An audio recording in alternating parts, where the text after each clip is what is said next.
Hello friends, I am Pavan Kumar BTech second year student. और इस video में हम लोग एनर्जी इन्वायरमेंटल इंजीनियरिंग के मोस्ट इंपोर्टेंट क्वेश्चन जो hand written notes with explanation के साथ बात करने वाले हैं। तो लेट्स गो।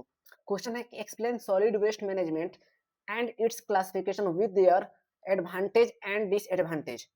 तो इसमें डिफिनेशन में बात करते हैं। Solid waste management is the systematic collection of treatment and disposal of solid materials that is discarded because it has served its purpose or is no longer useful. It involves reducing waste generation and proper handling and waste disposal minimize to environmental and health hazard। यानी जो solid waste management का मतलब होता है कचरा को systematic तरीके से इकट्ठा करना और ट्रीट करना, जैसे सही जगह पर क्या डिस्पोज करना चाहिए और उसको इसको इससे क्या होता है कि हम लोग को फिर इसको रिड्यूस करके वेस्ट जनरेशन करना चाहिए और हैंडलिंग डिस्पोजल को मिनिमाइज करना चाहिए और हेल्थ को हम लोग को केयर करना चाहिए इससे।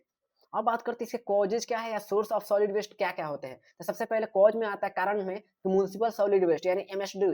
तो हाउस होल्ड गार्बेज जैसे किचन और वेस्ट और पेपर प्लास्टिक, उसके अलावा street sweeping and market waste, उसके अलावा commercial waste from shop and offices. यानी जो म्युनिसिपल वेस्ट में सबसे पहला होता है घर के जो कचरे निकलते हैं, जैसे कि पेपर हो गए, कागज हो गए, किचन के वेस्ट हो गए, और यानी एग्रीकल्चरल वेस्ट। इसमें यही का क्रॉप का रेसिड्यू और स्टबल मेन कारण होता है एग्रीकल्चरल वेस्ट में। नेक्स्ट है एनिमल वेस्ट एंड मैन्योर, यानी एनिमल का जो भी वेस्ट होता है और उनकी। फिर पेस्टिसाइड कंटेनर, यानी जो भी पेस्टिसाइड कंटेनर होते हैं वो। अब नेक्स्ट है ई वेस्ट। क्या है? ई वेस्ट मतलब electronic waste, discarded electronic devices या computer parts and mobile phones जो भी होते हैं, और बैटरीज एंड सर्किट्स, यानी जो भी हमारे इलेक्ट्रॉनिक वेस्ट में, जैसे कि खराब हुआ इलेक्ट्रॉनिक डिवाइस हो गया, या मोबाइल के पार्ट्स हो गए, या कंप्यूटर के पार्ट्स हो गए, या बैटरी खराब हुए या सर्किट जो भी होते हैं, ये सब हमारे इलेक्ट्रॉनिक वेस्ट होते हैं। Classification of solid waste. तो क्लासिफिकेशन क्या होता है? बायोडिग्रेडेबल वेस्ट होता है, नॉन बायोडिग्रेडेबल वेस्ट होता है, फिर हजार्डियस वेस्ट होता है। तो सबसे पहले बायोडिग्रेडेबल वेस्ट कौन कौन सा होता है? किचन के वेस्ट हो गए जो हम लोग का, फूड स्क्रैप्स हो गए, उसके अलावा पेपर, कार्डबोर्ड, फिर उसके बाद गार्डन वेस्ट, लीव्स, एग्जांपल के जैसे वेजिटेबल पील्स जो भी होते हैं हम लोग को, सब्जी के छिलके, फ्रूट वेस्ट, ये सब होते हैं। अब नॉन बायोडिग्रेडेबल वेस्ट में कौन कौन आते हैं? प्लास्टिक जैसे polythene bags and glass and metals. अब नेक्स्ट में glass, rubber, synthetic materials, example के लिए जैसे प्लास्टिक बोटल्स होता है और ग्लास जार्स होते हैं, ये सब हमारे नॉन बायोडिग्रेडेबल थिंग्स होते हैं। अब नेक्स्ट है हजार्डियस वेस्ट। क्या होता है? तो टॉक्सिक जो भी केमिकल होता है या बैटरीज होते हैं, या मेडिकल का वेस्ट जो मेडिकल खराब हो जाता है, इलेक्ट्रॉनिक वेस्ट जैसे पेंट कैंस या एक्सपायर्ड मेडिसिन, ये सब हमारे हजार्डियस वेस्ट होते हैं। अब हम लोग का कंट्रोल मेथड्स क्या है सॉलिड वेस्ट मैनेजमेंट का? तो मेनली इसमें हम लोग पहला करेंगे वेस्ट रिडक्शन को, तो 3R प्रिंसिपल का यूज करेंगे। इसमें कौन-कौन सा रिड्यूस करेंगे, रीयूज करेंगे और रिसाइकिल करेंगे, साथ में इसके डायग्राम को भी समझेंगे। ऐसे तो एग्जाम में 3R प्रिंसिपल शॉर्ट नोट्स में भी पूछ देता है, तो आप इसको जरूर देखिएगा। रिड्यूस में आता है सबसे minimise waste generation at source, यानी मिनिमाइज वेस्ट जनरेशन करना चाहिए।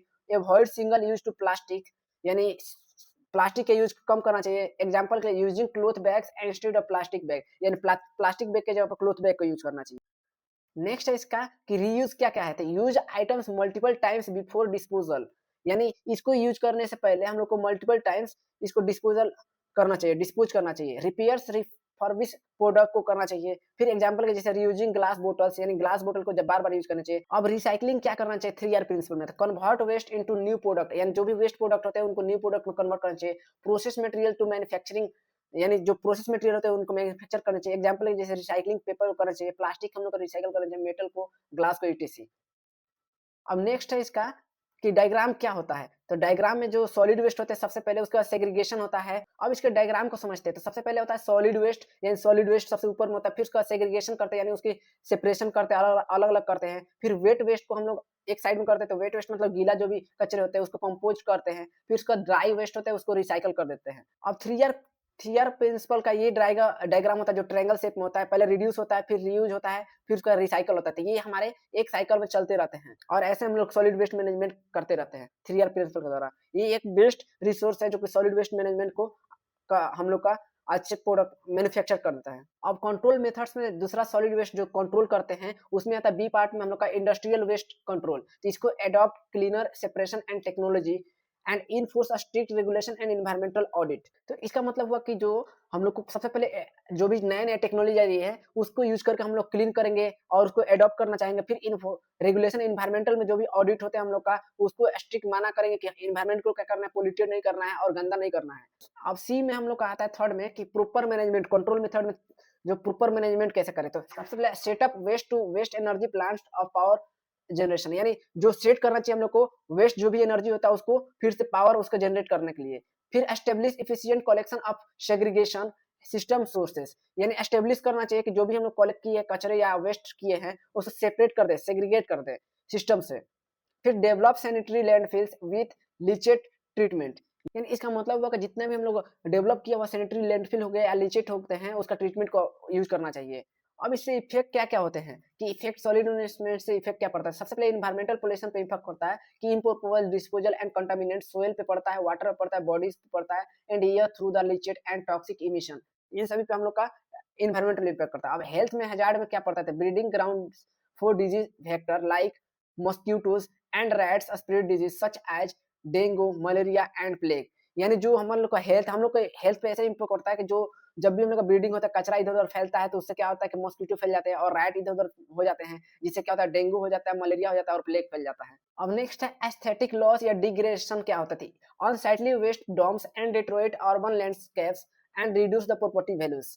अब सेकंड है कि रिसोर्सेज डिप्लीशन में valuable materials buried and landfills represent loss and opportunity for recycling and reuse, यानी इसको फिर इसका थर्ड में हम लोग का है क्लाइमेट चेंज और decomposing organic waste release methane CH4 and a potent greenhouse, यानी ये जो एस्थेटिक लॉस में क्या करते हैं कि हम लोग रिसोर्सेज डिप्लीशन करते हैं जिसमें हम लोग लैंडफिल्स को अपनाते हैं। अब लैंडफिल्स मतलब होता है कचरा को जमीन में दबा देना और फिर उसके बाद हम लोग क्या करते हैं रिसाइकल करते हैं, रीयूज करते हैं उसको। क्लाइमेट चेंज क्या करता है कि वो डिकम्पोज करता है और वेस्ट को रिलीज करता है मीथेन में और ग्रीन हाउस गैस इमिट करता है। अब इसके फायदे क्या हैं? तो environmental protection reduces the soil water and air pollution to maintain ecological balance, यानी एनवायरमेंट प्रोटेक्शन से क्या होगा कि हम लोग का रिड्यूस हो जाएगा, कम हो जाएगा सोइल का, वाटर का और एयर पोल्यूशन करना, जिससे हमारा इकोलॉजिकल बैलेंस बना रहेगा। फिर public health benefits prevent spread disease of infection, यानी पब्लिक को क्या प्रॉफिट होगा कि उन लोग को बीमारियां जो भी फैलती है या इन्फेक्शन फैलते हैं वो कम हो जाएगा। Economic benefits and creates employment opportunity, इससे क्या होगा इकोनॉमिक बेनिफिट्स हो जाएगा या बढ़ेगा और हम लोग को एम्प्लॉय जॉब मिलने का चांस ज्यादा मिलेगी, जिसे कलेक्टिंग या रिसाइकलिंग जो भी प्रोसेसिंग होते हैं तो उसके लिए ये एक एम्प्लॉय चाहिए। अब next energy generation is use to reduce dependence on fossil fuels, यानी एनर्जी जनरेशन से क्या होगा कि रिड्यूस डिपेंडेंसी कम हो जाएगा फॉसिल फ्यूल्स पे, जो हम लोग कोल होता है और पेट्रोलियम होता है और नेचुरल गैस ये सब का। Agricultural benefits improve soil fertility naturally, यानी एग्रीकल्चर में बेनिफिट होगा कि अच्छा मृदुकरण हो जाएगा, उसका फर्टिलिटी अच्छा हो जाएगा, नेचुरली हो जाएगा। अब नेक्स्ट है डिसएडवांटेज, इससे नुकसान क्या क्या होता है? High initial cost of expensive infrastructure setup जैसे प्लांट व्हीकल और इक्विपमेंट्स, यानी शुरू में इनिशियल कॉस्ट का बहुत ज्यादा होता है जब भी हम लोग इंफ्रास्ट्रक्चर कोई भी सेटअप करते हैं। Skill labour to required operational expenses, यानी हम लोग को इसके लिए क्या चाहिए कि ऐसा लेबर चाहिए जो कि स्किलफुल हो, जिससे हम लोग का ऑपरेशन को एक्सपेंस कर सके। लिमिटेड पब्लिक पार्टिसिपेंट्स, इसमें क्या हो रहा है कि बहुत सारे लोग बहुत कम पार्टिसिपेट कर रहे हैं। Ground waters are pollute and improper disposal affect water quality, यानी ग्राउंड वाटर हम लोग पोल्यूट होते जा रहे हैं और किसके कारण? तो हम लोग का जो डिस्पोजल हम लोग वेस्ट बेटर क्वालिटी से नहीं करते हैं, इसलिए हम लोग ग्राउंड वाटर यानी खराब होते जा रहे हैं। तो दोस्तों ये रहा ओवरऑल हम लोग सॉलिड वेस्ट मैनेजमेंट समझे और उसके एडवांटेज क्या है, डिसएडवांटेज को समझे, उसके सोर्स क्या होते हैं, कंट्रोल का मेथड्स क्या होते हैं। अगर आपको ये वीडियो और अच्छी लगे तो लाइक कीजिए, कमेंट कीजिए और अपने कॉलेज ग्रुप में इस सारे वीडियो को आप प्लेलिस्ट को जरूर शेयर कीजिए। All the best for exam.